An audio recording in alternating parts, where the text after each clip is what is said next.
Open press meet கொடுக்கவே துப்பில்லாத ஒருத்தர். அதுக்கு என்ன காரணம்னா 2 ரீசன். ஒன்று, இவங்க ஸ்கிரிப்டை பார்த்து படித்து பழகினவங்க. இவங்களுக்கு ஸ்கிரிப்ட் இல்லாமல் பேச வராது.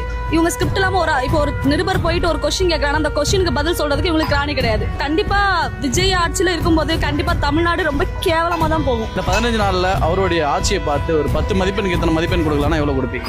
0. கண்டிப்பா. ஏன் கொடுக்கறதுக்கு என்ன காரணம்? இப்போ ரீசெண்டா ஒரு வீடியோல பாத்தீங்கன்னா ஒரு காலேஜ் பொண்ணை போட்டு வெட்டி பப்ளிக்ல போட்டா வேடிக்கை வெட்டுறது. அதை தாண்டி ஒரு குழந்தை விளையாடிட்டு இருந்த ஒரு குழந்தைய ஒரு டிவிகேயோட வட்ட செயலாளர் அவனே அந்த மாதிரி பண்ணது. ஒரு காமன் மேன் பண்ணா கூட பிரச்சனை இல்லைல்ல.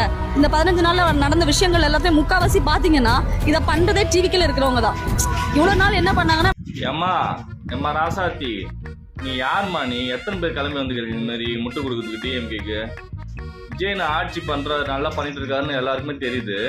சரியா? வந்தோடனே மகளிருக்கு 1000 ரூபாய், 12,000 ரூபாய் வந்து பேசிட்டு இருக்காங்க போற மாதிரி. சீக்கிரம் போட்டுருவாரு. சரியா? அப்புறம் டாஸ்மாக் ஒழிச்சிருக்காரு. சிங்கப்பெண் அதிரடி படம் ரெடி வரப்போறாங்க இன்னும் 2 நாள்ல. இது மாதிரி இருக்கு. நீ என்னன்னா பேசிட்டு இருக்க? பெண்கள் பாதுகாப்பு, மக்கள் நல்லாட்சி பண்றாரு. வந்து 1 மாசத்துல இவ்வளவு இதுவரையும் யாரும் பண்ணது கிடையாது. கிட்டத்தட்ட 5 வருஷமா 50 வருஷமா பண்ணியிருந்தாங்களே டிஎம்கே. அதை பத்தி யாருமே பேச மாட்டீங்க. உங்களுக்கு எவ்வளவு கொடுக்குறாங்க? 200 ரூபாய்க்காக நீ இவ்வளவு கேவலமா பேசுவியா? ஒரு பொண்ணு தானே இப்படி பேசலாமா? முதல்ல பொறுமையில பேசலாமா? இப்படி ஒண்ணுமே தெரியாம பேசுறீங்க. படிப்பறிவு இருக்குதா இல்லையா? மண்டையில மூளை இருக்குதா இல்லையா? இவ்வளவு கேவலமா பேசுவீங்க. முதல்ல தெரிஞ்சுட்டு பேசணும் எது வந்தாலும். சரியா? கொடுக்குற 200 ரூபாய்க்கு முட்டு குத்து பேசவே கூடாது எப்பவுமே. நல்லாட்சி உனக்கும் சேர்ந்தா நல்லாட்சி பண்ணிட்டு இருக்காங்க.